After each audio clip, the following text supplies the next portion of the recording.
Voilà. Oula, super. Bonjour tout le monde. Eh ben, bonjour Doriane, bonjour Anne. Donc je pense que on va Bon, pouvoir commencer, non? ouais, bienvenue sur le forum de l'enfance libre qui a lieu tous les soirs pendant la période de confinement jusqu'au 19 avril. Alors, donc aujourd'hui, nous recevons Doriane Kosinski, voilà, avec donc Emmanuel Philippe, qui est notre experte dans ce domaine. Donc, Doriane, tu es maman de 3 enfants qui sont instruits en famille. Tu es grandement engagée dans l'association qui s'appelle Les Enfants d'abord, une association qui regroupe des familles qui ont fait le choix de l'instruction en famille. Et au sein de cette association, tu participes activement au service juridique et également à la commission politique, c'est-à-dire que tu es amenée à rencontrer des parlementaires. De plus, tu es assistante sociale. D'ailleurs, avant, certainement, tu es assistante sociale et c'est sûrement le mélange de toutes ces casquettes qui t'ont amené à rédiger un livre en collaboration avec Anne de Oliveira et qui s'appelle L'enquête de la mairie lorsque les enfants s'instruisent hors école. Et c'est publié aux éditions de l'Instant Présent. Nous avons reçu beaucoup d'écrivains de ces éditions-là et nous en recevrons d'autres d'ailleurs. Donc, ce livre est un guide pratique à l'attention des parents instruisant hors école, mais aussi à l'attention des travailleurs sociaux et aussi à l'attention des maires, qui sont tous les deux, dans 2 autres corps qui sont aussi concernés par l'enquête de la mairie qui a lieu tous les 2 ans. Alors, Doriane, est-ce que tu veux dire un petit mot ou je commence d'entrer sur ton petit bouquin? Ah ben, comme tu veux. Alors, moi, je suis super motivée à l'idée de faire cette interview parce que, comme je te le disais en off, j'ai reçu j'ai acheté ton bouquin il y a un peu plus d'1 an et j'avais commencé à le lire sur certains chapitres qui m'intéressaient.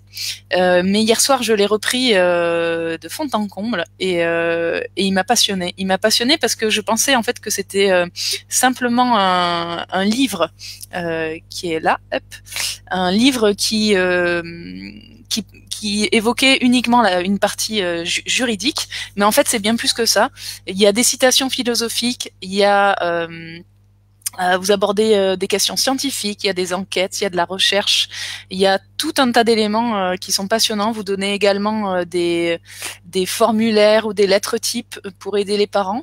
Et je m'attendais pas à ça. Je m'attendais pas non plus à ce que dans ce bouquin, il y ait des éléments qui abordent les sciences de l'éducation et les sciences cognitives de manière poussée. Et surtout, j'ai trouvé que votre livre, il était clair, précis, concis. Il fait une centaine de pages, mais il pourrait en faire 500. Et c'est en ce sens que je pense que c'est une véritable prouesse, voire même un chef-d'œuvre, et je pèse vraiment mes mots, parce que pour avoir réussi à faire ce que vous avez fait, je trouve que c'est assez incroyable.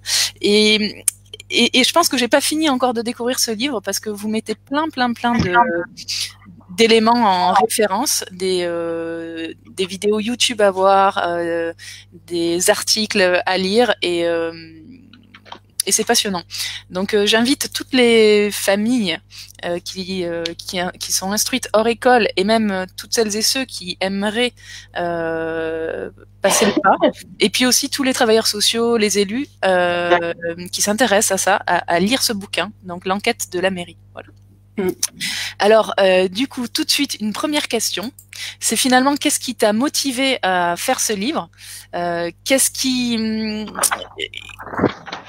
Et aussi, qui est-ce qui écrit ce livre? Est-ce que c'est Doriane, la maman des enfants qui sont instruits en famille? Est-ce que c'est Doriane, la maman qui est assistante sociale? Est-ce que c'est Doriane, la bénévole au sein de l'EDA? Et est-ce que c'est Doriane, la responsable du service juridique et politique? Voilà, je me demandais qui écrivait ce bouquin. Ouais, et je crois un peu tous. C'est-à-dire, bon, déjà, c'est vrai que moi, au tout début, quand je me suis impliquée au juridique, c'est la première chose que j'ai vue, c'est qu'au niveau de l'enquête de la mairie, il y avait des abus assez étonnants qui m'ont vraiment surprise. J'imaginais pas voir ça, parce que le secret professionnel, c'est quelque chose d'assez sacré pour les travailleurs sociaux. C'est présent au quotidien, au niveau professionnel, et c'est comme si on oubliait cette loi-là dans le cadre de l'enquête de la mairie. Donc c'était assez étonnant à constater. Après, c'est quand même assez secondaire par rapport à la vérification d'instruction au niveau du juridique. Donc bon, je me suis pas, j'ai creusé ce point-là, mais sans me centrer uniquement là-dessus. Et après, c'est vraiment une rencontre avec Anne. Qui, elle aussi, avait travaillé, avait enquêté déjà avec les maires, avec ceux chargés de cette enquête. Et on a élargi parce que c'est vrai que quand un travailleur social rentre dans une famille, il y a toujours un regard qui est porté sur les pratiques éducatives. Donc, il était important pour nous de déconstruire aussi plein de préjugés qu'on voit.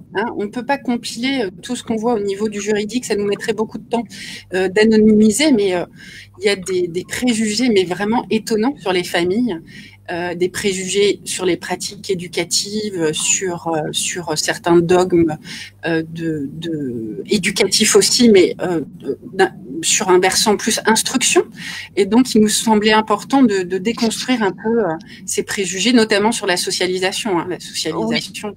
Eh ben, tout ça, on va en parler et justement, moi, ça m'intéresse à un moment donné qu'on évoque ces représentations parce que vous donnez une approche qui est particulièrement intéressante sur les représentations, notamment au sujet de la socialisation ou sociabilisation. Mais avant ça, je crois que Anne, tu avais une question pour poser le contexte sur l'instruction en famille. Oui, peut-être que pour certains auditeurs qui ne sauraient pas exactement tout ce que cela recoupe, est-ce que tu peux nous parler de ce que c'est et de tout ce que cela recouvre plutôt, l'instruction en famille? Alors, oui, il y a un point. Juste légalement, si on parle d'instruction en famille, on parle des enfants donc, qui ont entre 3 et 16 ans et qui, donc entre 3 et 16 ans, les parents doivent faire le choix soit de les inscrire dans un établissement public ou privé, ou alors déclarer l'instruction en famille au directeur des services de l'éducation nationale. Et donc, par exemple, s'ils font le CNED, dans quoi sont-ils inclus, ces enfants-là? Alors ça, c'est compliqué, parce qu'au niveau des chiffres, c'est là où on a du mal à savoir. C'est-à-dire que au niveau du CNED, il y a 2 inscriptions possibles. Il y a une inscription... On peut dire le CNED, c'est le Centre national d'éducation à distance, c'est bien ça? Oui, c'est ça, c'est le Centre national d'éducation à distance. Et du coup, on peut s'y inscrire de manière réglementée. Et là, à ce moment-là, on est soumis aux yeux de la loi à l'obligation scolaire, mais on est considéré comme scolarisé dans un établissement d'enseignement à distance. Alors, tu parlais des chiffres, que c'était pas forcément, que c'était difficile à savoir. Dans ton livre, tu évoques 2 types de chiffres. Tu prends des données de 2007-2008 et puis après, je crois, il me semble 2014-2015, et tu dis que donc en 2010 ou 2007, on était 13 000 instruits hors école, et puis ensuite ça monte à 18 000. Donc plus 5 000 en l'espace de 3-4 ans. Est-ce que tu connais les chiffres là aujourd'hui en 2020 ou pas forcément? Alors non, les derniers chiffres qu'on a, c'est 2016, 2015-2016. Et en fait, c'est au moment de l'ancien décret. Et en fait, le ministère a juste communiqué sur les enfants inscrits au CNED et par correspondance et instruits en famille. Donc en 2016, c'était 24 300 à peu près. Enfin non, 24 878. Et on sait que 60% d'entre eux étaient inscrits au CNED réglementé. Ok. Du coup, ça me fait penser que la part finalement des familles qui instruisent en famille et qui pratiquent le unschooling ou les apprentissages informels ou autonomes ou autogérés, ça représente quand même une part assez faible entre guillemets, parce que je crois que sur les 18 000 sur les 18 000 enfants, il n'y a que 5 000 qui le sont. Donc, et je crois même que ça représente moins de 0,3% de la population scolaire. Mais en fait, c'est 5 000, mais il y a aussi ceux qui sont inscrits aux cours par correspondance. Donc, en fait, alors attends, je sais plus où on était. Donc, à d'autres, quand tu dis aux cours par correspondance, ce sont à d'autres cours par correspondance que ceux du CNED. Oui, c'est ça. Donc, en fait, c'est vrai que si on n'a qu'un chiffre sur 2012, hein, et en 2012, en IEF, il y avait 3297 enfants. D'accord. Donc ça, c'est un IEF, un apprentissage libre et autonome. Pas obligatoirement, en fait. C'est des familles qui font le choix de ne pas prendre des cours par correspondance. Voilà. Oui, elles peuvent avoir une approche qui peut être formelle. Hein. Oui, d'accord. Et je me demandais, parmi ces enfants qui sont instruits hors école, est-ce que tu connais les raisons qui poussent les parents à faire ce choix? Alors oui, elles sont multiples. Après, il n'y a pas de cartographie précise, mais c'est vrai qu'il y a des fois un engagement qui peut être politique. Ils peuvent avoir lu Ivan Illich, avoir une autre vision de la société. Il y a après aussi une question d'organisation qui peut arriver assez fréquemment, de choix de vie pour simplifier les déplacements. Et après, il y a assez fréquemment soit la difficulté d'un enfant dans le cadre de la scolarité, ou des frères et sœurs aînés, et du coup un nouveau choix pris par les familles, ou parfois aussi une question de handicap ou de difficulté. Ok. Alors, on va rentrer dans le vif du sujet parce que moi, ce qui m'intéresse, c'est de parler surtout de ton livre et notamment de cette histoire d'enquête de la mairie. Dans ce livre, on découvre tout un tas de choses incroyables, assez invraisemblables. Mais avant ça, j'avais envie de poser le fait que l'instruction en famille, elle est légale.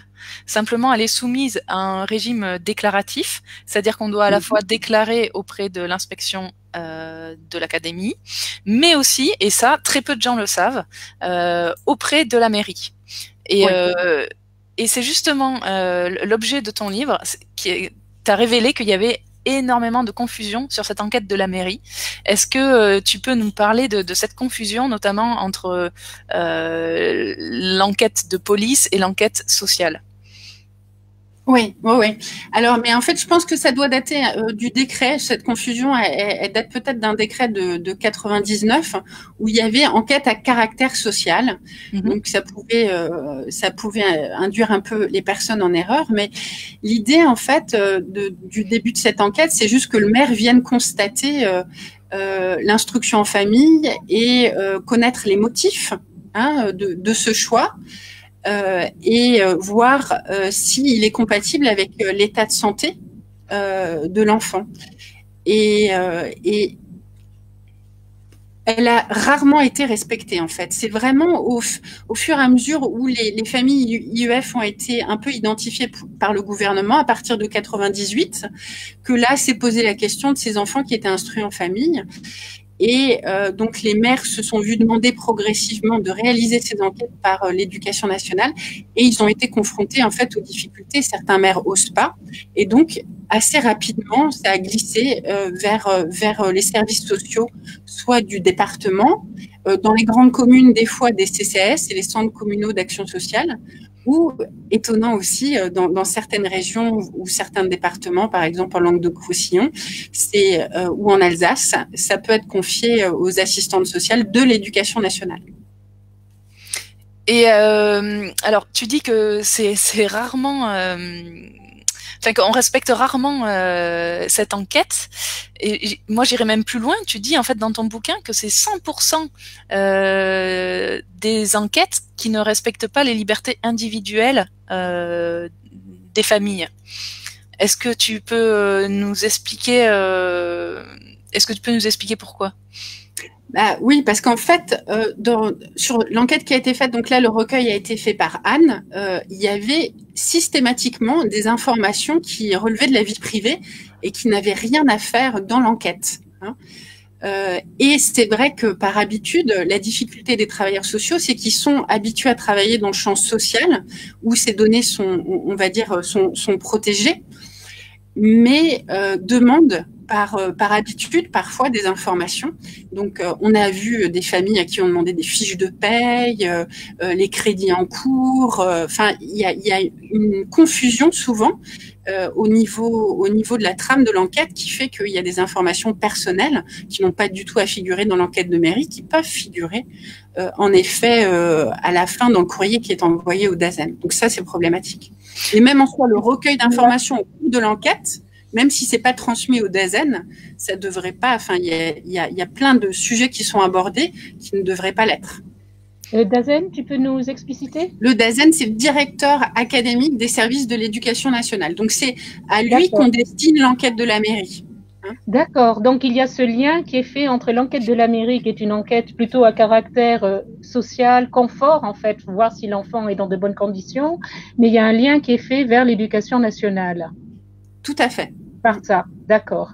Mais alors, quand tu disais, il demande des tas de choses qu'il ne devrait pas demander, qui ne sont pas dans le cadre, ça veut dire, est-ce qu'il y a un cadre?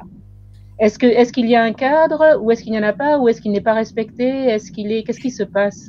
Si, oui, il y a un cadre précis qui c'est dicté par l'article du Code de l'éducation, le L131-10, Donc, il y a qui précise. Oui. Il n'y a aucun intérêt, enfin, je veux dire, il est là, le cadre. Il n'y a aucune raison de l'outrepasser. Oui, alors, je pense que, après, je ne sais pas comment travaillent les personnes, mais souvent, ils ne savent pas, enfin, peut-être que c'est compliqué juste de lire le passage qui concerne l'enquête de la mairie, que ça leur semble un peu particulier. Ça fait qu'une phrase et que ils ont l'impression de devoir faire plus. Hein. Voilà. Après, cette question des enfants, de ce qui se passe à domicile et la question de la protection de l'enfance, elle est toujours présente. Et c'est vrai qu'elle justifie plein de débordements, hein, comme si de toute façon il y avait une bonne excuse pour outrepasser le cadre légal. Alors, du coup, pour résumer, moi, de ce que j'ai compris, c'est que en fait, cette enquête de la mairie, c'est normalement une enquête dite de police qui a pour but uniquement de contrôler ou de vérifier que, en effet, ces enfants sont instruits en famille. Mais bien souvent, elle dérive en enquête sociale parce que aucun acteur concerné par cette enquête ne sont au courant. Je crois que vous citez à un moment donné que parmi votre enquête, il y a 3/4 des mairies qui ne savaient pas qu'on devait qu'il fallait la réaliser. Donc ça, c'est quand même assez hallucinant, il me semble. Et ce que j'aimerais évoquer avec toi, c'est la notion de liberté. En fait, moi, ce que j'ai compris, c'est que si jamais il y a une enquête sociale qui est réalisée à ton insu, la personne qui réalise cette enquête peut aller au pénal, voire même au civil. Est-ce que tu as eu des cas où tu as vu, est-ce qu'il y a de la jurisprudence à ce sujet? Qu'est-ce que tu peux nous en dire? Alors, en fait, il faut différencier deux choses. C'est-à-dire que si en effet c'est une enquête sociale, enfin avec des informations sociales privées, on peut en effet attaquer. Il y a même des choses terribles. Hein. Il y avait des choses sur l'organisation conjugale, enfin des trucs plutôt scabreux qui ont vraiment rien à faire et pas être transmis à l'éducation nationale. Donc là, ces données privées, en effet, qui ont aucun rapport avec l'instruction en famille. On pourrait poursuivre la personne, en effet, hein, qui divulgue ce genre d'informations à caractère privé. Donc ça, c'est tout à fait possible. Après, il faut aussi différencier que quand l'enquête de la mairie est faite par un travailleur social, quel qu'il soit, du moment qu'il est lié au secret professionnel, donc si c'est un assistant de service social, c'est par la profession exercée. Hein. Si c'est un éducateur spécialisé, c'est par sa mission. Donc, s'il travaille au conseil départemental, il est lié au secret professionnel. Si c'est un travailleur social dans un CCAS, on a les travailleurs sociaux, donc je m'implique dedans, on a interdiction de donner des éléments à quelqu'un qui n'est pas lié au secret professionnel. Donc, c'est-à-dire qu'envoyer un écrit au DAZEN est interdit. Enfin, on n'a pas le droit de faire ça, quoi. On est passible de poursuite pénale, c'est 1 an d'emprisonnement, 15 000 € d'amende. Ok. Donc, c'est sûr que si on le fait avec l'accord de la famille, ça peut changer. Hein, ça nous arrive, enfin moi ça m'arrive professionnellement de faire des écrits à des personnes qui sont pas liées au secret professionnel en tant qu'assistante sociale. Je mets pas d'informations, mais des fois quand c'est des familles en difficulté, on peut transmettre des choses avec leur accord, mais même là, avec l'accord de la personne, on peut être poursuivi. Ok. Et pour répondre justement à une question d'Anémone de la Cour qui dit: est-ce qu'on peut refuser donc de répondre à des questions personnelles, et à partir de quel moment sommes-nous dans notre droit en tant que parents? Est-ce que tu veux répondre? Sinon j'ai le texte sous les yeux de qu'est-ce qu'on a le droit de dire ou pas dire. Eh ben oui, enfin on peut. La question d'information personnelle, c'est là où, dans le cadre de l'enquête de la mairie, il faut réfléchir. C'est-à-dire que si, par exemple, c'est lié aux activités extrascolaires, ça peut être là la zone grise. C'est-à-dire que techniquement, on pourrait se dire qu'on n'a pas non plus à dire si notre enfant va au tennis, fait du piano ou pas. C'est vrai que là, par contre, c'est un peu une zone grise dans le sens où ça peut être entendable aussi. La question c'est à mon avis assez difficile de pas donner ce type d'information sans être suspecté du coup de repli familial par exemple. Hein. Mais en effet, même ce type d'information qui peut paraître juste concerner les enfants, on pourrait ne pas avoir à les donner si on le souhaite pas. Alors, je trouve qu'il y a d'autres éléments qui sont difficiles d'esquiver. Notamment, tu dis que normalement, la visite du domicile, excepté si c'est un espace qui est dédié à l'instruction, n'a pas à être visité. Donc, sachant que l'enquête, elle peut se faire soit à la mairie, soit à la maison. Mais en fait, moi, ce qui me pose question, c'est pour les familles qui instruisent en famille et qui font des apprentissages autonomes ou autogérés ou informels. En fait, tout est espace d'apprentissage. Donc, qu'est-ce qu'il faut faire? Est-ce qu'il faut montrer toute la maison au maire ou ne rien montrer? Ah ben, je pense que de toute façon, moi, je sais pas ce que les familles doivent faire. Elles doivent faire comme elles le sentent, parce que c'est toujours facile quand on est chez soi ou quand on n'est pas concerné. Donc, il faut se sentir à l'aise. Il y a des familles qui vont quand même laisser visiter la maison, soit parce qu'ils se sentent en confiance, ou soit parce qu'ils ont envie aussi de montrer. Il y a des familles qui veulent casser des idées reçues, ne pas être perçues comme quelqu'un qui veut laisser personne rentrer dans la maison. Donc, à chacun de faire un peu comme il veut. Mais ce que je veux dire, c'est que souvent, c'est la question plutôt d'un espace de travail qui va être recherché. Donc, est-ce que l'enfant dispose d'endroits où il peut travailler, où il peut être tranquille? Donc, c'est plus ça dont il est question. Donc, c'est pas parce que les apprentissages informels, de toute façon, informels, autonomes, ça veut dire qu'on peut aussi apprendre chez le voisin. On va pas aller chez le voisin obligatoirement, quoi. Hein.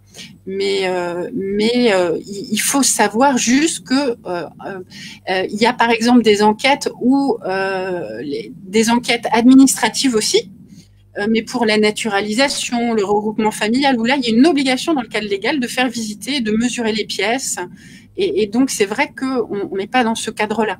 Hein. C'est pas une obligation. Oui. Du coup, ça veut dire qu'il y a vraiment un peu une confusion aussi dans la tête de la personne qui fait cette inspection-là, en fait. Comme tu le disais tout à l'heure, c'est un petit texte, une seule ligne, ils l'ont peut-être pas bien mise, et du coup, il y a de l'interprétation un peu sauvage. Des fois, oui. Dire. Il y en a en plus qui veulent juste bien faire, et qui veulent faire juste quelque chose de complet, mais qui pensent pas du tout, à l'impact que ça peut avoir pour les familles, à qui va lire aussi. Dès qu'ils savent qui va lire, ils peuvent aussi comprendre que il y a plein d'informations qui ont pu être données, quoi. Et est-ce que les familles savent que ça va partir ensuite à l'éducation nationale? Donc, parce que tu parlais de ce lien tout à l'heure et de cette transmission-là, sont-ils au courant de ça? Bah, pas tout le temps. Pas tout le temps. D'ailleurs, le rédacteur, lui, c'est pas non plus, parce que quand on prend des travailleurs sociaux qui ont été nommés, qui ont été mandatés soit par la mairie ou soit qui appartiennent au conseil départemental, ils savent pas du tout où va l'enquête au final.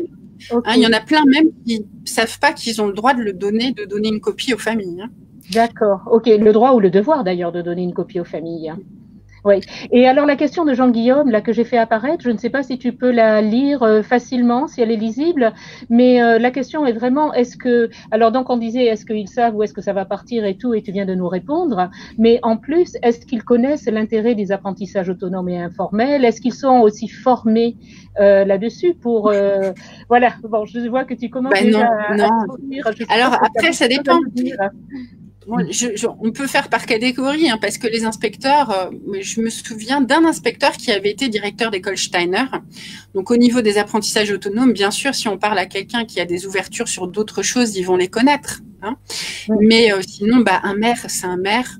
Il a 150 000 missions. Donc, je veux dire, l'instruction en famille, c'est souvent quelque chose, un ovni. Il sait pas en plus l'enquête, c'est compliqué. Il faut rentrer dans les familles. C'est pas obligatoirement habituel pour lui. Donc non, je pense que les apprentissages autonomes ou informels, c'est très très très éloigné pour beaucoup de monde. Hein. Juste pour compléter tout à l'heure, parce que j'imagine qu'il y a des familles qui instruisent en famille et qui aimeraient bien savoir qu'est-ce qui est possible de dire ou pas dire. Il y a un élément qui me paraît important parce que souvent il fait peur aux familles qui instruisent en famille, c'est la santé. Le maire, en tout cas l'enquêteur de la mairie, n'a pas le droit de poser des questions sur la santé ni de demander le carnet de santé de l'enfant. Oui. Est-ce que tu as... Ouais, vas-y. Alors oui, tout le temps, parce qu'en plus, après, ça dépend qui a fait l'enquête, mais si par exemple, avant, il y a eu une époque où c'était des assistantes sociales et des infirmières de la PMI, de la protection maternelle infantile du conseil départemental. Donc elles sont légitimes des fois dans le cadre de leur consultation de PMI pour demander le carnet de santé. Mais il s'agit de parents qui ont souhaité aller à une consultation au sein de la PMI. Et dans ce cas-là, en effet, la question de la vaccination peut se poser parce que c'est l'objectif même de la PMI, enfin, un des objectifs de la PMI. Mais c'est là où il y a tous ces glissements. Donc, voilà. Après, le maire, lui, c'est assez délicat pour le carnet de santé. Donc, le maire n'a pas le droit de demander le carnet de santé. Et il faudrait revérifier dans le code des collectivités. Mais le maire, lui, il est quand même censé connaître l'état vaccinal de ses administrés. Donc, en théorie, je pense qu'il a le droit de demander la page de vaccination quand même. Ok. Alors, moi, j'aimerais aborder un élément qui va nous permettre de rebondir sur les apprentissages. C'est que, théoriquement, ils n'ont pas le droit de demander la profession des parents. Alors, si c'est dans le code, ça. C'est dans... alors, je sais pas si c'est dans l'enquête, mais dans le code de l'éducation, je pense que la seule chose qu'ils doivent consigner, justement, c'est la profession. Eh ben, en tout cas, ce qui est écrit là dans le livre, c'est que des interrogations sur la profession des parents et leur niveau d'études, c'est pas possible. Et alors, ça me fait penser que j'ai trouvé dans d'autres chapitres, notamment sur l'apprentissage. Alors, moi, j'ai adoré ton bouquin parce qu'il m'a fait découvrir des chercheurs que je connaissais pas, notamment Brabant ou Neufeld. Et notamment sur la question des apprentissages, il y a des études qui sont assez hallucinantes qui expliquent que quand on regarde les familles qui instruisent en famille, justement, eh ben, on se rend compte que le niveau d'études n'est pas déterminant dans l'apprentissage des enfants. Ce qui est déterminant, ce n'est pas non plus le niveau économique, mais ce serait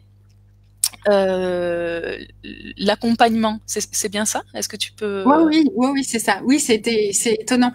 Il y avait aussi une étude anglaise, mais alors je sais plus par qui a été fait, qui montrait, mais alors c'était sur un tout petit échantillon, mais que l'instruction en famille était bénéfique et que les enfants avaient des qualifications supérieures à leurs parents, contrairement à la reproduction qu'on a nous en France. Donc mais il y a des récits qui sont étonnants à lire de parents qui sont analphabètes et qui accompagnent leurs enfants vers la lecture et qui du coup apprennent aussi à lire et à écrire dans ce cadre-là. Alors c'est intéressant parce que du coup ça déconstruit l'idée reçue selon laquelle en fait c'est pas tout le monde qui peut faire de l'instruction en famille. Oui, il suffit de lire Rancière avec le maître ignorant, mais oui, on peut tout à fait transmettre des connaissances. Et bon, il y a un autre aussi, mais je me souviens plus, il est décédé il y a quelque temps. Enfin, il y a aussi un académicien qui disait bien que il a appris du latin à la maison et que c'était sa mère qui lui faisait les cours, mais qui parlait pas latin. Donc la transmission du savoir, elle peut tout à fait être faite par des personnes qui ne maîtrisent pas obligatoirement les codes, quoi. Ça, c'est sûr. Tu cites un auteur que je connaissais pas qui s'appelle Rothermel et tu dis l'engagement des parents envers leurs enfants et l'attention qu'ils leur accordent, quel que soit le niveau d'instruction et la catégorie socio-économique, sont peut-être les facteurs les plus importants dans le développement et le progrès en apprentissage des enfants. Je trouve ça assez incroyable. Et donc là, tu déconstruis la partie sur société économique et performance, et notamment Rothermel, justement en Angleterre, c'est elle en fait qui déconstruisait la question socio-économique. Mais moi, ce qui m'a marqué aussi, c'est qu'ils disent que la France, c'est une étude PISA, la France, en fait, nos enfants sont les enfants les plus stressés, a priori, et que parmi les pays de l'OCDE, il y a de plus en plus de stress. Est-ce que tu penses que c'est ce qui peut expliquer les raisons de bon nombre de déscolarisations? Est-ce que... Oui, je pense, ou une recherche d'alternative aussi. Il y a aussi un documentaire allemand qui a bouleversé aussi pas mal les Allemands sur le stress des enfants à l'école. La question de la réussite, oui. Je pense que oui. Je pense que c'est ça qui émerge ces derniers temps. Et c'est ce qu'on peut voir aussi avec certains films comme Être et devenir. C'est qu'il y a la question aussi du respect de l'enfant qui va être au cœur de ce choix-là. Hein, que l'enfant puisse être respecté comme il est, qu'il puisse apprendre à son rythme. Ça, je pense que c'est une des motivations qui est partagée par beaucoup de parents. Oui, et d'ailleurs, je voudrais dire là qu'on a reçu donc Clara Vellard hier, elle était avec nous, donc vous pouvez revoir l'entretien qu'on a eu avec elle hier soir, donc vous pouvez le revoir sur le forum de l'enfance libre aussi. Et pour rebondir par rapport à ce que tu dis, par rapport à ce stress et puis la corrélation avec les études PISA, je pense que ça montre vraiment l'importance de l'environnement et de la confiance. Et de l'environnement dans lequel l'enfant est placé. Il est placé en situation d'apprenant, en situation d'apprendre. Donc, c'est aussi important que les parents qui se lancent dans cette aventure sachent que c'est ça qu'il faut faciliter, quoi, ne pas se transformer eux-mêmes en instituteurs ou en professeurs, comme on le voit ces derniers temps, en fait. Oui. Alors, c'est sûr que c'est difficile. Moi, un chapitre que j'ai découvert et qui m'a vraiment marqué, c'est la question de la socialisation. En fait, vous déconstruisez d'une manière que je n'ai jamais vue ailleurs la question de la socialisation. Et j'ai appris des termes. J'ai appris le terme de socialisation secondaire. J'ai appris le terme de socialisation efficiente, je crois. Alors, la socialisation secondaire, ça se distingue de la socialisation primaire, qui est en fait la socialisation au sein de la famille, et la socialisation secondaire, c'est tout ce qui touche à un cercle un peu plus élargi, l'école, les clubs de sport, etc., etc.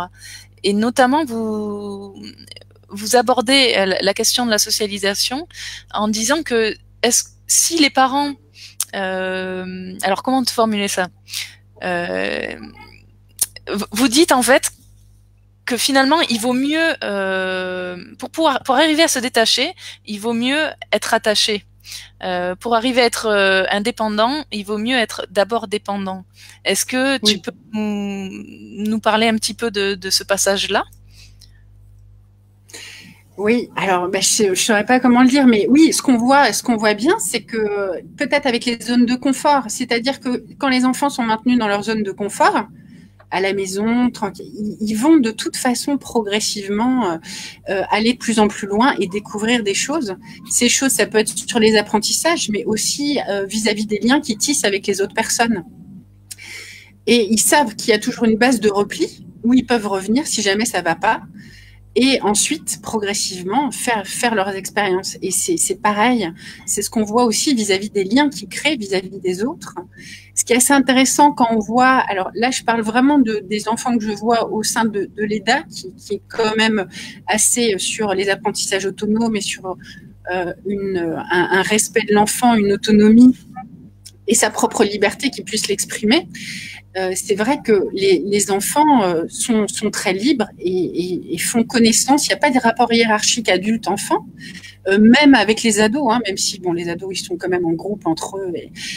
Il y a des partages et il y a une liberté de lien à l'autre qui est assez étonnante. Ce qui fait qu'il y a aussi des liens enfants-adultes qui se créent de manière naturelle, sans rapport hiérarchique, sans rapport de force, enfin, juste par curiosité, par affinité. Ça, c'est vrai que c'est assez étonnant de voir ça. On voit peu ça dans la société, on va dire, habituelle ou normalisée, des enfants qui vont spontanément parler aux adultes. Oui, parce qu'en fait, on reproche assez souvent aux familles qui instruisent en famille que leurs enfants ne vont pas être sociaux. Oui. Alors, bon, on n'avait pas trop pris, parce que les études américaines, c'est toujours un peu compliqué. Des fois, il y en a qui sont faits par des groupes, des fois qui peuvent avoir des accroches religieuses. Donc, c'est un peu difficile pour nous de faire le tri dans les études, si on les connaît pas bien. Mais les fréquences de socialisation sont plus importantes chez les familles instruites en famille que chez les enfants qui sont scolarisés. Parce que, en fait, c'est un choix contraint, l'école.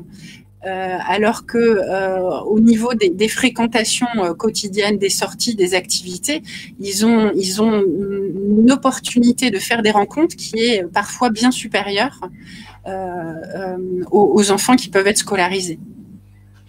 Alors, écoute, on a une question là aussi qui est posée par rapport à la continuité pédagogique, puisque tu viens de nous parler d'une sorte de socialisation quand on sort, mais actuellement, on ne sort pas. On est confiné. Ouais. Alors, quel regard portes-tu sur cette situation? Et puis par rapport au sujet dont tu viens de nous parler maintenant. Oui, et ben en fait, moi ce que je vois, notre vie à nous a pas trop changé pour les enfants. Enfin, c'est sûr que ils se voient quand même entre copains assez régulièrement. Et là, le fait qu'il n'y ait plus d'activité, c'est difficile pour eux. Voilà. Après, comme ils sont vraiment enfants de l'EDA, hein, c'est-à-dire qu'ils ont l'habitude d'avoir des liens avec des copains qui sont pas à proximité géographique, mais donc eux, ils ont leur réseau. Hein, ils sont toute leur journée sur leurs applications d'échange. Ils sont aussi sur les salons de discussion pour jouer de toute façon. Ils s'appellent, donc voilà. C'est vrai qu'il y a moins de rencontres réelles en ce moment, contraints, mais sinon ils sont toute la journée avec leurs copains à discuter, à faire des projets. Bon là, comme ils savent que la prochaine rencontre est remise en question, ils font les cartes d'anniversaire pour le mois de mai et de juin, donc oui, ils font les confettis et tout, ils sont à fond. Oui. Excuse-moi, mais ça fait plusieurs fois que tu parles de l'EDA. Est-ce que tu pourrais définir pour nos auditeurs qu'est-ce que c'est? Oui, alors l'EDA, c'est la plus ancienne association d'instruction en famille qui est née en 88. Et c'est vrai que donc c'est la plus importante aussi association. Et elle organise très souvent des rencontres d'une semaine. Donc c'est vrai que ça peut rythmer, pour ceux qui fréquentent les associations, c'est des rencontres qui peuvent rythmer la vie des enfants. Donc ils savent que de rencontre en rencontre, ils vont se fréquenter. Et bon, pendant les rencontres, ils jouent non-stop, en continu. On leur court après pour qu'ils puissent s'alimenter et on leur apporte des pulls des fois quand il fait froid. Mais c'est des moments qui sont super. Hein. Enfin, c'est la fête pour les rencontres. D'accord, merci. Mais alors là, pour revenir à la question qui est toujours affichée, là, tu vois, tu as répondu par rapport à la continuité des enfants qui sont déscolarisés, donc qui ont une éducation proche de celle que tu as offerte à tes enfants. Est-ce que tu as un regard sur des enfants qui sont scolarisés, qui seraient scolarisés? Ouais, alors moi j'ai travaillé en centre de soins en CMPP, donc je m'occupais du coup d'enfants en tant qu'assistante sociale qui étaient scolarisés. La plupart du temps, comme c'était des enfants qui étaient en difficulté, je négociais avec les profs et les instituts pour arrêter les devoirs parce que c'était des moments très difficiles avec les parents. Donc je pense que imposer ça à des parents qui n'ont pas choisi ça, ça doit vraiment être difficile. c'est des moments de tension, quoi. Donc, j'espère qu'il y a j'espère que les parents se rendent compte que les enfants apprennent aussi par eux-mêmes et autrement, et que quelques mois dans l'année, ça va pas tout remettre en question et qu'ils peuvent lâcher prise et les laisser jouer, qu'ils apprennent aussi en jouant, quoi. Ouais. Alors justement, apprendre en jouant, c'est le cœur des apprentissages des enfants instruits en famille. Il y a Jean-Guillaume qui pose une question qui dit: j'entends souvent que si les enfants ne font que jouer, alors ils ne sauront pas lire et n'auront pas notre culture, nous qui avons été à l'école. Ouais, ouais, c'est une croyance. Alors je me dis, c'est sûr que on ne sait jamais quand un enfant va apprendre à lire, hein. Après, ça dépend aussi comment on est, si on est connecté ou pas. Moi, de mon côté, mes enfants sont connectés à des jeux, ils jouent à des jeux. Et du coup, ils ont été obligés d'apprendre à lire à cause de ça, parce qu'ils veulent progresser, ils veulent comprendre les règles du forum, s'ils veulent poster des messages, donc ils sont bien obligés d'apprendre. Donc, ils sont devenus lecteurs. Je sais pas trop comment. Dans le détail, comment ça se fait, mais ça se fait au fil de l'eau, quoi. Hein, il y a des moments, c'est comme pour les chiffres, ils nous demandent pendant des heures les combinaisons de chiffres, donc on répète, on redit, et ils deviennent lecteurs. Et puis moi, maintenant, ils font du théâtre, ils lisent des livres de 500 pages sans aucun souci. Mais c'est vrai que c'est pas du tout, en tout cas pour moi, ça n'a pas été au niveau des âges scolaires. Hein, et j'ai aucun enfant qui a lu à 3 ans couramment. Il y a des exemples comme ça chez des familles non sco, mais nous, non. Donc c'est vrai que quand au repas de famille avec la grand-mère, à 6, 7, 8 ans, non, ils étaient toujours pas lecteurs. Et c'est arrivé après. Mais voilà, ils lisent bien, j'ai pas de soucis. Ils n'ont pas de soucis particuliers de ce côté-là. Je rebondis sur cette question parce que dans ton livre, vous abordez cette problématique liée à l'apprentissage de la lecture notamment et la plasticité cérébrale. Je ne sais pas si tu te rappelles, mais vous citez une étude. Oui, bien sûr. Oui, je me souviens bien de cette étude. C'est ça qui est intéressant, c'est qu'en fait, il n'y a pas d'âge pour apprendre. Ça, c'était quelque chose qui a été martelé avant, qu'il fallait tout faire avant 6 ans. Et en fait, c'est une étude, c'est une étude internationale, c'est pas que Stanislas Dehaene, mais qui montrait, donc ça a été très difficile de trouver des non-lecteurs, hein, mais ils ont réussi à trouver au Brésil et au Portugal, il me semble, des personnes qui ne lisaient plus depuis très longtemps. Et c'est des personnes qui ont pu très tardivement dans leur vie réapprendre à lire ou apprendre à lire sans que ça pose de difficultés. Hein.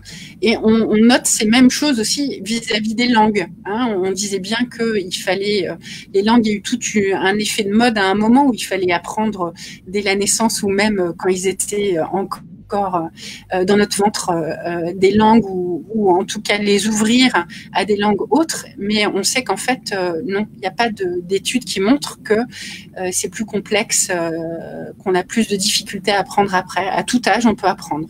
Hein.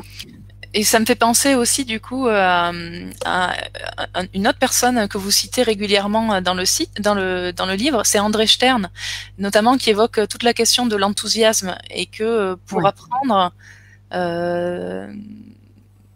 qu'en gros l'enthousiasme serait le moteur de l'apprentissage, c'est ça?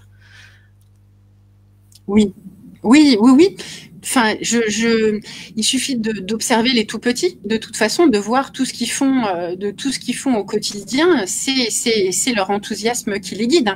Donc autant qui les guide à apprendre à communiquer avec nous, à sourire, à savoir comment communiquer, autant leurs apprentissages à eux, leur jeu, c'est vraiment ça, quoi. Hein. Quand on les prend en photo, et c'est pareil après. Je veux dire, même en grandissant, c'est toujours l'enthousiasme, le plaisir qu'ils ont à réussir quelque chose qu'ils voulaient faire, qui font que ils vont apprendre, quoi. Donc quand c'est contraint, c'est sûr que c'est pas du tout aussi efficace. Il donne un exemple glaçant. Il dit que les enfants, les bébés, ont une bouffée d'enthousiasme toutes les 3 minutes et que nous, c'est 1 à 2 fois par an, les adultes. Je trouve ça assez incroyable. On ne sait plus jouer. On ne sait plus s'amuser. C'est dur à entendre, je trouve. Mais c'est une réalité. Oui, mais c'est vrai, je pense. Hein. Ce que j'ai remarqué, ce que j'ai bien aimé, c'est la manière tu dis mon enfant n'est pas lecteur. Mon enfant est devenu lecteur. plutôt que de dire mon enfant sait lire ou a appris à lire. Qu'est-ce que ça dit ça? Est-ce que c'est un vocabulaire que tu as appris? Comment cela résonne chez toi? Oui, alors non, là, je pense que quand je travaillais en centre de soins, donc c'était les CMPP, c'est une direction mixte, sécurité sociale, éducation nationale, ça, je pense que c'est des restes du vocabulaire de l'éducation nationale, mais oui, je pense que, enfin, c'est assez compliqué, mais c'est vrai qu'on a des attentes. On a des attentes. Moi, comme les enfants, ils vont lire, enfin les miens, ils vont lire parce qu'ils ont envie de lire pour eux. Je me pose même pas la question de la compréhension de ce qu'ils veulent essayer de lire, parce qu'ils le font pour eux, c'est parce qu'ils ont envie. Donc la question de la compréhension, elle va de soi. Après, c'est vrai que pour ceux qui sont contraints à lire, mais par autrui, par leur prof ou c'est vrai que on peut se poser la question de la compréhension. On a des enfants qui vont pouvoir lire sans comprendre ce qu'ils lisent, mais ça, je pense que c'est vraiment parce qu'ils n'ont pas d'enthousiasme et pas d'envie, et que ils sont dépossédés de ça, et que du coup, ça a un impact sur leurs apprentissages. J'aimerais aborder avec toi une thématique qui m'a intriguée. C'est la question de modelage entre pairs au sein de l'école. C'est un sujet que vous développez dans le chapitre sur la socialisation efficiente, et c'est Neufeld qui en parle. Est-ce que tu peux évoquer ce sujet-là? Alors, si tu veux, je le fais autrement. Je le fais par ce que j'ai observé, ce que j'ai trouvé très intéressant chez les enfants que j'ai vus, donc toujours sur des rencontres LEDA, c'est le fait qu'ils sont tous différents, et que la différence, elle est normale en fait, qu'il n'y a pas de tri non plus par les sexes, que les garçons et les filles jouent ensemble, il n'y a pas ces groupes qu'on peut observer de manière différente. Sur le physique aussi, il y a beaucoup de garçons qui peuvent avoir les cheveux longs. Enfin, sur l'identité, la construction de l'identité, je serais vraiment intéressée qu'il y ait des sociologues qui se penchent un peu sur ça pour voir un petit peu comment, quand les enfants sont libres, ça peut influencer en fait l'apparence, leur construction. Je trouverais ça intéressant. Justement, à un moment donné, tu abordes un sociologue, c'est Alain Quatrevaux, et tu fais une remarque pertinente. Enfin, quand je dis tu, c'est Anne aussi. C'est que vous constatez que lors des contrôles d'inspection d'académie, les inspecteurs se comportent comme ils se comportent avec les enseignants. Alors, oui, alors, ils se comportent comme avec les enseignants, sauf que chez les enseignants, il y a quand même une notion d'excellence qui est possible à leurs yeux, et que ça, c'est jamais présent dans l'instruction en famille. C'est-à-dire que, enfin, je sais pas si c'est clair là ce que j'ai dit, c'est-à-dire que quand l'inspecteur vient vis-à-vis d'un enseignant, il peut y avoir le fait que il peut reconnaître que c'est un bon enseignant avec une bonne note, une bonne inspection, et que ça c'est très très rarement le cas, même dans les familles où l'instruction elle est quand même conforme aux normes de l'éducation nationale. Et justement, ce que vous disiez également, c'est que théoriquement, il n'y a pas de lien d'autorité entre l'éducation nationale et les parents, et que de ce fait, il y a eu pas mal de réactions vis-à-vis des familles instruites en famille face aux abus de pouvoir. Et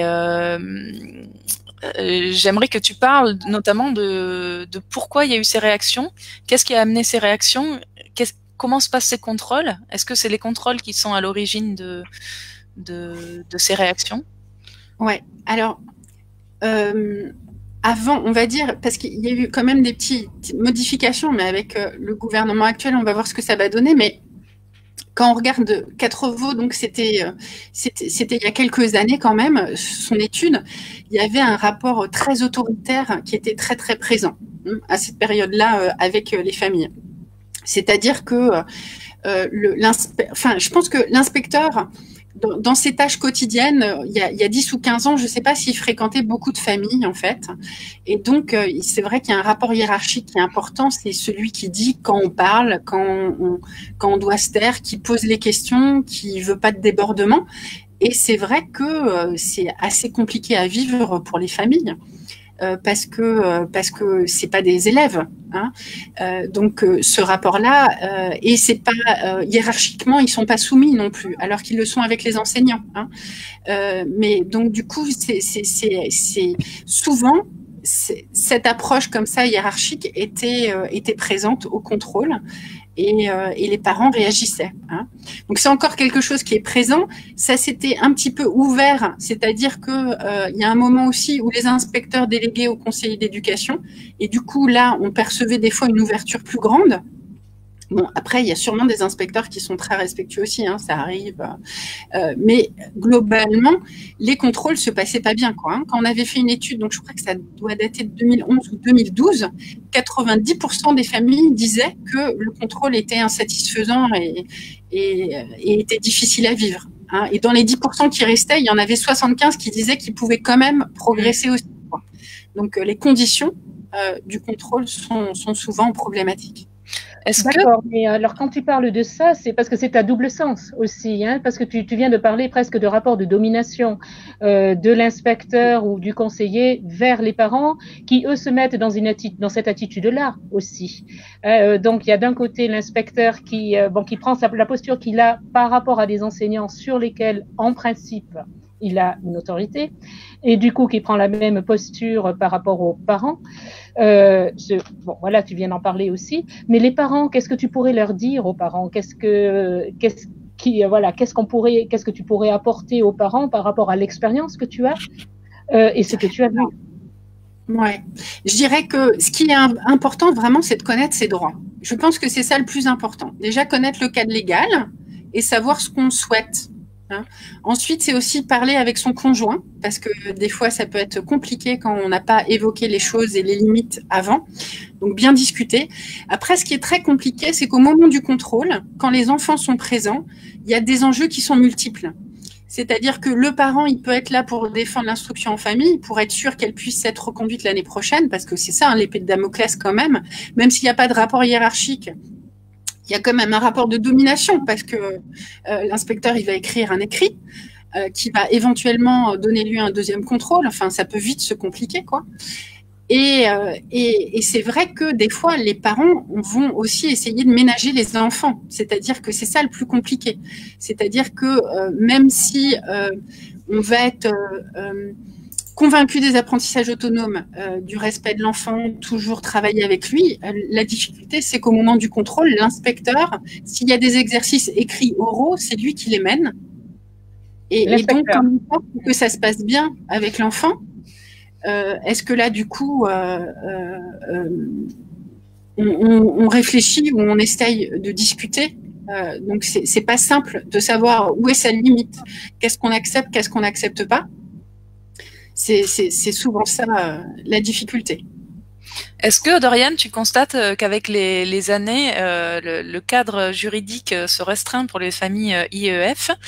Et est-ce que tu constates qu'au service juridique, les demandes explosent? Alors, je pense que c'est sûr que la liberté des familles, elle se restreint. Là, c'est clairement, hein, depuis 98, avec Ségolène Royal, c'est vraiment compliqué parce qu'avant, il y avait très, très peu de contrôle. Donc, ça s'est passé progressivement avec elle, avec la question de la Miviludes, qui parlait de dizaines de milliers, voire même de centaines. Il faudrait que je retrouve. Alors, la Mivilude. Ah oui, pardon. La Mivilude, c'est un organe. Alors, il faudrait regarder ce que c'est maintenant parce qu'elle a changé. Là, ils ont fait des annonces, mais avant, elle dépendait du Premier ministre et elle était chargée essentiellement de repérer les mouvements, on va dire, à caractère sectaire. Voilà, je crois que cette définition, elle a un peu changé là. Maintenant, elle est de la compétence du ministère de l'Intérieur, donc c'est plutôt pouvoir de police. Et on est un peu moins, il me semble, sur les mouvements sectaires, et on glisse vraiment sur tout ce qui est religieux et ce qui peut inquiéter le gouvernement. Hein. Donc là, clairement, ça va être les salafistes, enfin d'autres par rapport au terrorisme, quoi. Et vas-y, poursuis. Et donc, j'essaye de retrouver mon fil. Je l'ai perdu. Oui, donc voilà. À partir de ce moment-là, la Miviludes, en fait, elle a commencé à publier que les contrôles n'étaient pas efficaces. Et donc, à partir de ce moment-là, ils ont commencé à demander des chiffres sur l'effectivité des contrôles. Et c'est là que ça a commencé doucement à se resserrer pour les familles. Parce que avant, elles pouvaient vivre une liberté qui n'existait plus et qui était quand même différente. Parce que quand un enfant de 6 ans est contrôlé et qu'après on revient à 8 ans, c'est sûr qu'il y a des évolutions. Et voilà. Maintenant, quand on les contrôle tous les 6 mois, c'est quand même beaucoup plus compliqué, surtout quand on les compare au programme de l'éducation nationale.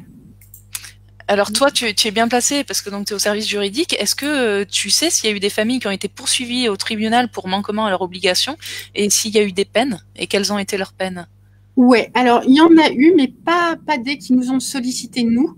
Okay. Mais c'est vrai qu'on commence à avoir quelques familles qui ont été condamnées. Alors il y en a eu une, c'était une peine d'amende de 100 €. Hein. Voilà, donc ça c'est assez difficile parce qu'on n'a pas on n'a pas accès en fait aux condamnations. Donc ils sont publics, mais qu'il faut les collecter dans tous les tribunaux correctionnels, donc c'est assez compliqué. Mais donc voilà, donc je pense que c'est quand même plutôt marginal, mais c'est quand même c'est quand même présent. Jusqu'avant, ce dont on avait notion, c'est qu'on n'avait qu'une seule famille dans les années 90 qui était connue, mais pour un engagement politique. Je ne sais pas si on peut dire anarchiste, mais un engagement politique assez particulier, oui, qui avait été condamné une fois à une peine amende de 100 francs à l'époque. Voilà, c'était tout ce qu'on connaissait. Mais du coup, là, oui, hein, on a une famille, c'était pas l'année dernière, c'était l'année d'avant, qui nous avait contacté après pour des difficultés par rapport au contrôle, qui avait été condamné. Ouais.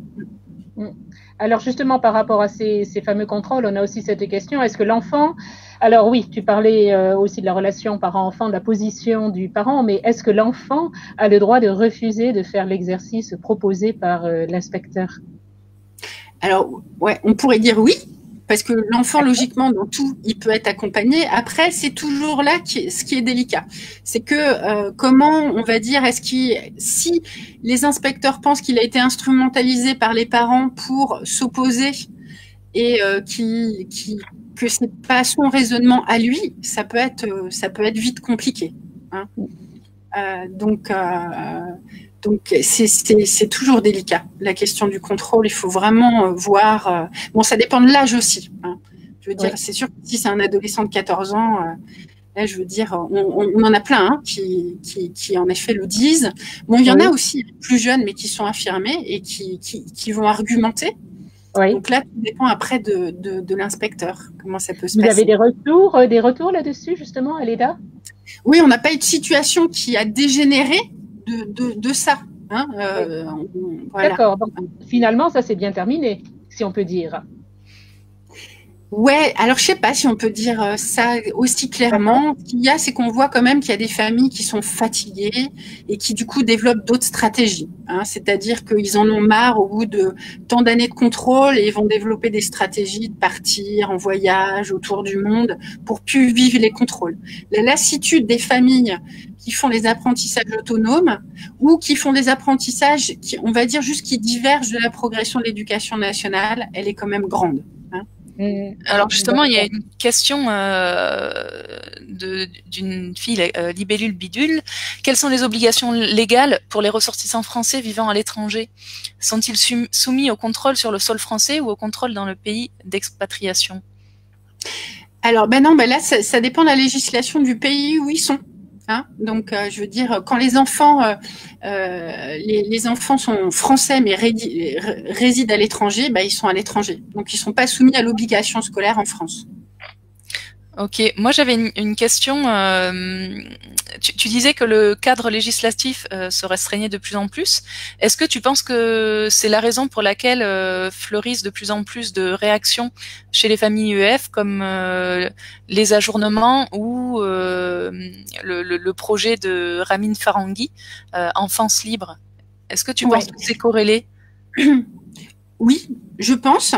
je pense aussi que ce qui se passe, c'est que il y a des abus qui sont divers au niveau des contrôles.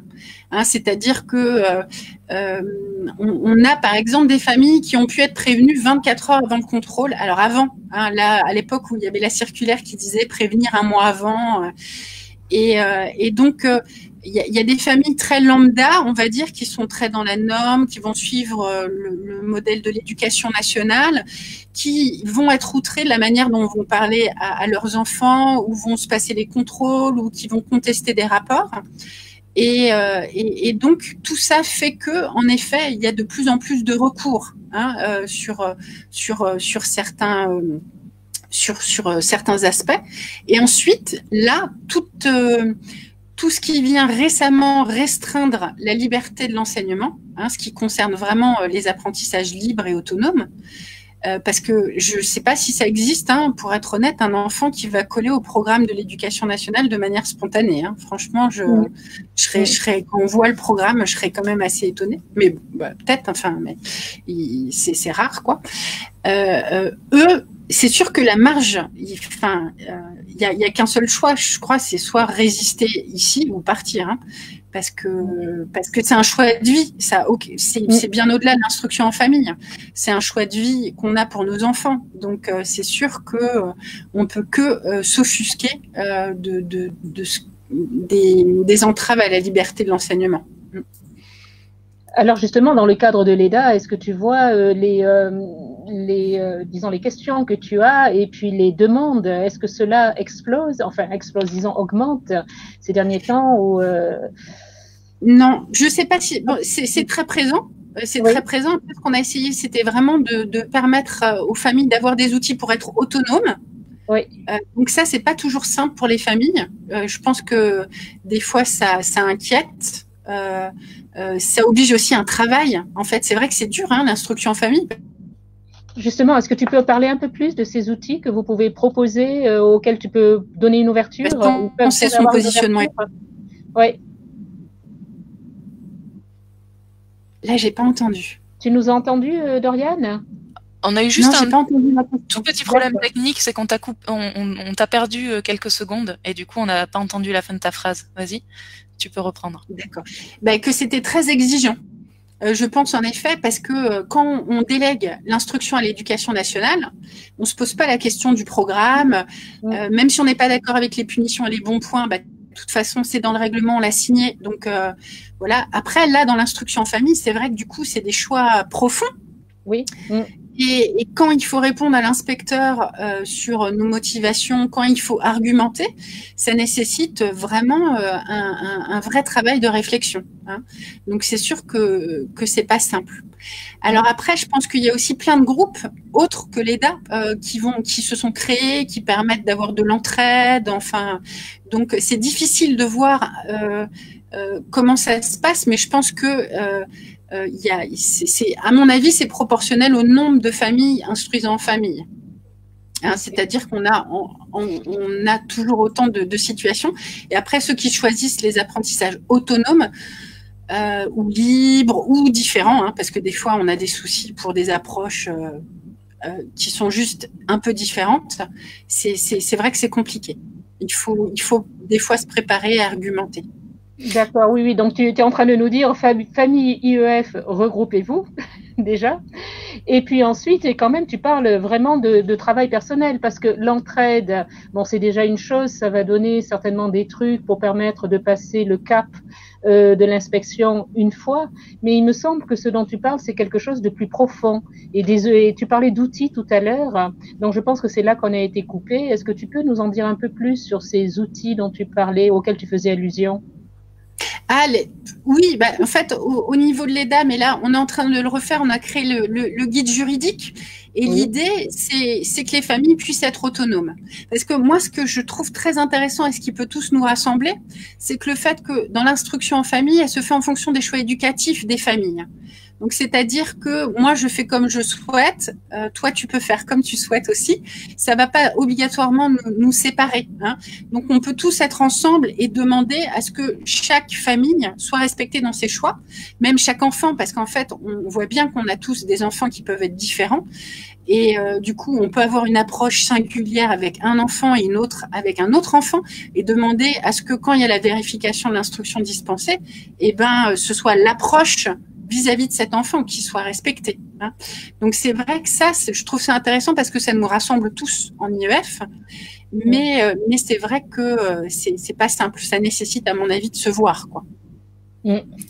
Tu viens de parler d'un guide juridique. Est-ce qu'il est disponible ou est-ce qu'on peut le trouver? Oui, alors là, il est en cours des révisions. Et en fait, ce qui se passe, c'est que c'est vrai que j'ai décrit les rencontres à l'EDA, mais il y a une autre casquette de l'EDA qui est importante, c'est un petit peu aussi la lutte, la négociation quand c'est possible au niveau du gouvernement, hein. Mais là, le dernier gouvernement ne nous a jamais proposé de discuter, alors que les précédents, on y allait quand même chaque année et on pouvait quand même discuter de certains points, faire remonter des choses. Et là, c'est silence radio, quoi. Et c'est vrai que donc il y a eu un recours contre le précédent décret de 2016. Et là, le décret aussi de 2019, il y a un recours, hein, au niveau du Conseil d'État qui a été déposé par l'EDA. Et donc, on attend d'avoir la décision du Conseil d'État pour publier le nouveau guide juridique. Comme ça, on pourra utiliser. Alors, justement, est-ce que tu peux préciser qu'est-ce qui fondamentalement a changé avec la loi sur l'école de la confiance pour les familles EEF et quel est l'objet de ce recours? Oui, alors, ce qui a changé, il y a plusieurs choses en fait. Alors attends, j'ai pris des notes parce que c'est essentiellement, ils ont repris en fait ce qui avait été retoqué par le Conseil constitutionnel sur la loi égalité citoyenneté.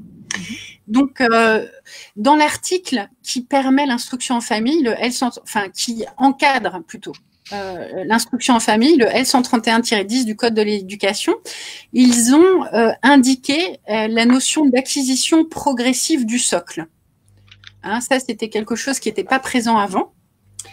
Et ils décrivent le contrôle la vérification de l'instruction qui doit se faire au regard des attendus de fin de cycle. Donc ça, c'était c'était fréquent, mais ça s'appuyait sur rien avant. Voilà. Bon, après, il y a des choses plutôt positives, c'est que le contrôle doit être adapté. Donc maintenant, c'est au handicap, aux troubles de santé invalidants et aux besoins particuliers des enfants. Hein. Avant, il n'y avait que juste l'état de santé qui était dit.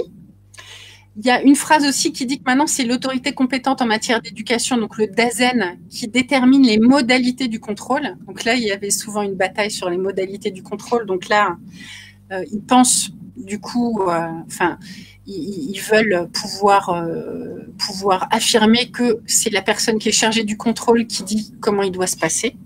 Et ça, c'est communiqué à l'avance à la famille, les modalités du contrôle? Non. Et puis même maintenant, il peut y avoir des contrôles inopinés, donc ils peuvent venir du jour au lendemain. Hein, donc, au niveau des contrôles à domicile, ils ont remplacé le notamment par en principe. Donc maintenant, il est dit qu'en principe, les contrôles avaient lieu à domicile. Mais ils peuvent aussi se faire ailleurs. Ils peuvent aussi avoir lieu ailleurs. Ouais. Ça, c'est compliqué parce qu'en fait, là, c'est vraiment là où on voit la difficulté qu'on a, nous, associations, à montrer les choses. C'est que le gouvernement dit qu'il faut que les contrôles puissent avoir lieu à domicile, le ministère aussi. Mais en fait, les DAZEN, eux, ils veulent pas du tout parce que ça fait perdre un temps infini à leur personnel. Donc, le gouvernement affirme ça et met ça dans la loi, alors que finalement, de toute façon, la plupart des enfants sont tous convoqués en troupeau dans les écoles, dans les collèges ou au sein des directions, donc c'est les DDSN, les directions départementales des services de l'éducation nationale, quoi. Voilà. Alors, quelque chose qui peut être bien, c'est que maintenant, le résultat du contrôle est notifié, enfin, le bilan est notifié aux familles. Voilà. Il faut aussi, si c'est insuffisant, que les motifs de l'insuffisance soient explicités. Voilà. Et après, il y a la question de la mise en demeure, où là, du coup, c'est difficile. C'est-à-dire que avant, un enfant qui était concerné par une mise en demeure de scolariser, c'était pour l'année en cours. Et maintenant, c'est pour l'année en cours et jusqu'à la fin de l'année suivante. Donc, c'est vrai que ça, c'est difficile, quoi. C'est long. Et il y a aussi une chose qui était quand même importante, c'est qu'en cas de deux refus de contrôle, la possibilité pour le DAZEN de mettre en demeure de scolariser l'enfant dans un établissement. Deux refus sans motif légitime, bien sûr, mais les motifs légitimes sont pas dits. Donc, on ne sait pas trop où on est, quoi. Non, voilà. Bon, ça, c'est juste la loi, hein, parce qu'il y a le décret aussi. D'accord. Alors, Anne, tu as mis une question. Anne, tu as mis une question. Une question là qui a été posée par l'école hors du temps. Ouais, sur le recours auprès de la CEDH. Ouais, alors ça date de quand? Ça datait de l'ancien décret. Ça datait de l'ancien décret. Et alors, tu peux nous dire sur le nouveau décret, le nouveau décret. Là, vous avez fait un recours par rapport à la loi sur l'école de la confiance. De quoi il s'agit? Alors, du coup, le recours, il est vraiment centré sur le contrôle inopiné. Hein, parce que ce qui est compliqué, c'est que tout ce qui est dans une loi, c'est le Conseil constitutionnel. Donc, nous, on ne peut pas le saisir en tant que citoyen. C'est juste si un jour on est concerné par un conflit administratif, qu'on va devant le tribunal administratif, qu'on peut poser une question prioritaire de constitutionnalité. Voilà. Mais à titre associatif, nous, l'EDA, on ne peut pas saisir le Conseil constitutionnel. Donc, le décret qui est lié à la loi École de la confiance, on a attaqué sur le principe du contrôle inopiné et sur la rupture d'égalité que ça engendrait, en fait, pour les familles. Ok, il y a pas mal de questions sur ce contrôle, notamment Charlotte ou Anémone, qui disent que est-ce qu'on peut rêver un jour qu'il n'y ait plus ces contrôles? Et pour rêver qu'il n'y ait pas ces contrôles, est-ce qu'on pourrait envisager un regroupement de toutes les associations qui s'intéressent aux apprentissages libres, que ce soit l'EDA, l'UNI, ouais. Alors en fait, oui, alors Enfance libre, je sais pas parce qu'il faudrait discuter. Mais historiquement, il y avait donc l'EDA, l'AIA et CISE. Et du coup, les communiqués se sont toujours faits conjointement, hein, donc il n'y a pas de difficulté. La dernière fois, on n'avait pas eu de retour de CISE, mais du coup, je ne sais pas comment est l'avis de l'association actuellement. Mais sinon, on a toujours discuté, on a toujours fait les choses. Donc, le précédent décret, l'AIA avait aussi contribué financièrement. Là, je pense aussi, faudrait que je leur pose des questions, mais il y a pas de, enfin, je veux dire, il y en a il y a pas de difficulté, on s'entend, il y a pas de problème. Quand on va au ministère, on se regroupe, y compris avec des associations pour qui on peut avoir moins d'affinité. Il y a des fois des associations, enfin, c'est pas obligatoirement des associations, mais plus des collectifs où il y a une question religieuse qui va être mise en avant, ou des fois de la dénonciation, ou des choses où on sait que on n'est pas sur les mêmes valeurs, mais de toute façon on se rencontre. Hein. Avant, en général, on va dans un café à côté du ministère, on discute de nos objectifs avant et on débriefe aussi après, quoi. Hein. Donc ça discute, il n'y a pas de souci. Ok. Bon, on va recevoir mardi 7 Ramin Farangui, justement, on pourra lui poser la question. Et je sais d'ailleurs que Ramin, il a été contacté par Peter Hartkamp. Est-ce que tu le connais? Est-ce que tu as entendu parler de lui? Est-ce que tu veux nous en parler? Alors, non, je sais pas ce qu'il fait. Ok, je sais juste qu'il a contacté Ramin pour essayer de peut-être de faire une action commune ou de le soutenir en tout cas dans son idée de désobéissance. Ah oui, d'accord, si c'est ça, ok, je vois, pardon. Okay. C'est juste que les noms, je percute pas toujours. Oui, bah oui. Enfin, de toute façon, je veux dire, à l'EDA, nous, on revendique la liberté des personnes. Hein. Je veux dire, du coup, tout ce qui peut être fait est positif. Hein. Après, si c'est être en conjoint, je sais qu'il y a un texte qui a été envoyé au conseil et du coup, il est en train d'être lu et c'est collaboratif, donc tout le monde peut venir au conseil et dire oui, on est d'accord pour que l'EDA signe. Enfin, je veux dire, il n'y a pas de toutes les initiatives sont intéressantes et du coup sont souvent soutenues. Voilà, pas des fois officiellement parce que c'est compliqué, il faut un consensus. Mais de toute façon, je pense que tout ce qui permet de parler de l'instruction en famille et de montrer aussi l'indignation qu'on a vis-à-vis des textes, c'est positif, quoi. Ok. Juste une dernière question, peut-être. Est-ce que tu penses qu'avec tout ce qui se passe en ce moment, avec le confinement et des remises en question peut-être, de la relation entre les parents et les enfants, des apprentissages, des parents qui voient peut-être que leurs enfants sont capables d'apprendre même hors de ce cadre, s'ils arrivent à s'affranchir de tout ce qu'on leur donne, est-ce que tu penses qu'il y a un espoir que ça peut faire mener à une remise en question? Mais je pense que c'est difficile. Je pense que c'est vraiment difficile. Je crois que ce qu'on demande des fois au personnel de l'éducation nationale, ça peut aussi les nier dans leur identité professionnelle. Donc je pense que c'est extrêmement difficile à vivre. Donc quand il y a quelqu'un qui, je veux dire, il y en a, mais c'est leur but, quoi. Leur but, c'est de transmettre et toute leur vie est pensée par rapport à cette transmission et ils pensent être l'outil de transmission. Et dans ces cas-là, c'est assez violent, je pense, l'approche qu'on peut avoir, nous, de leur dire qu'on pense qu'on n'a pas besoin, enfin que l'enfant n'a pas besoin d'avoir quelqu'un qui va lui dire comment apprendre, quoi apprendre.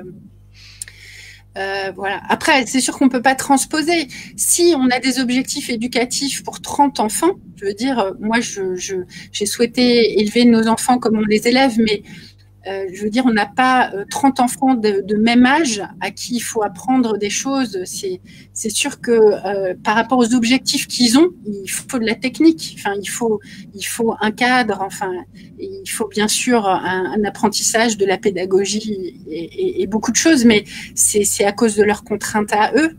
Donc, je pense que c'est assez compliqué d'avoir cette attente-là. Après, des fois, ça passe. Bon, c'est aussi étonnant, de toute façon, de voir aussi comment des inspecteurs très fermés voient les enfants évoluer et acceptent au fil du temps que oui, ils apprennent à lire seuls, ils sont heureux, épanouis, et ils vont réussir à s'insérer dans la vie professionnelle sans passer par la case éducation nationale, quoi. Et tu as déjà eu ce genre de situation-là? Tu as déjà vu ce genre de retournement-là? Oui, il y a des retours. Ce qui est bien, c'est qu'on voit les familles nous font des retours sur des années. Et donc, oui. Elles voient des fois, que voilà, il y a des enfants aussi qui arrivent à entrer en lien humainement avec les inspecteurs et ça change tout. Mais bon, c'est vrai qu'il y a des remarques. Il y a aussi des témoignages, mais je ne sais pas si je le retrouverai. Mais j'avais hésité à le mettre dans le dernier guide juridique, mais d'une enfant de 16 ans qui a une réussite, mais vraiment impressionnante de livres, qui fait des écrits, qui fait plein de choses publiées et achetées à des milliers d'exemplaires, avec différentes versions, enfin, en langue étrangère aussi. Et quand elle a dit à son inspectrice qu'elle voulait passer le bac, elle a eu une remarque cinglante comme quoi c'était pas du tout possible, quoi. Et cette même année, elle va réussir à avoir le bac, quoi. Alors, oui, elle était tout à fait compétente. Oui. Doriane, on arrive largement à l'heure d'interview. On a même un petit peu dépassé, mais c'était tellement intéressant qu'on a laissé poursuivre. Moi, j'ai juste une dernière question pour conclure. C'est déjà, est-ce que tu penses mettre à jour ton enquête suite à la dernière loi sur l'école de la confiance? Et une deuxième question, c'est est-ce que tu penses, avec ton expérience en tant que maman et bénévole au sein de l'EDA et tout ce que tu vois passer, est-ce que tu penses que tu vas écrire un autre ouvrage? En tout cas, je t'y encourage vu la qualité de celui-ci. Ouais. Eh ben, on en a discuté en fait avec Anne. Oui, on voulait le mettre à jour, mais on voulait aussi demander aux éditions L'Instant Présent si c'était adapté ou pas, parce qu'à chaque fois qu'ils éditent, ils prennent un risque. Donc, mais c'est vrai que là, ça serait intéressant, ouais, de le mettre à jour. On va leur poser la question. Est-ce que tu vas le mettre en e-book? Eh ben, je sais pas. En fait, il faudrait qu'on leur demande à eux. Je sais pas comment ça fonctionne. Ok. Du coup. Alors Anne, elle va conclure en rappelant le programme. Elle vous rappeler qu'il faut liker la petite page. Anne, je te laisse faire. Ben, merci de le rappeler aussi, voilà. Et puis bon, c'est l'autre Anne, puisque c'est Anne de Oliveira qui est donc co-autrice, on peut dire ça, avec toi, de ce guide. Donc merci beaucoup, merci à tous d'être là, et puis merci pour toutes ces réponses extrêmement pointues sur ton travail au sein de l'EDA, et puis ton vécu en tant que mère. Donc vous voyez en tant que mère, ça c'est bon, en tant que maman, disons, hein. Voilà, oui, puisqu'on a parlé des mères MAIRES aussi. Donc sur le bandeau, vous avez le lien vers ce guide juridique dans son édition actuelle, qui est donc en train d'être réactualisé. Donc, si cette rencontre vous a plu, oui, n'oubliez pas de liker sur Facebook. Et donc, nous continuons demain, alors avec Arnaud Dereau, qui est un spécialiste, si on peut dire, de la petite enfance et des violences éducatives dans la petite enfance, et qui a aussi beaucoup de casquettes à son arc, et que nous rencontrerons donc à 18h30.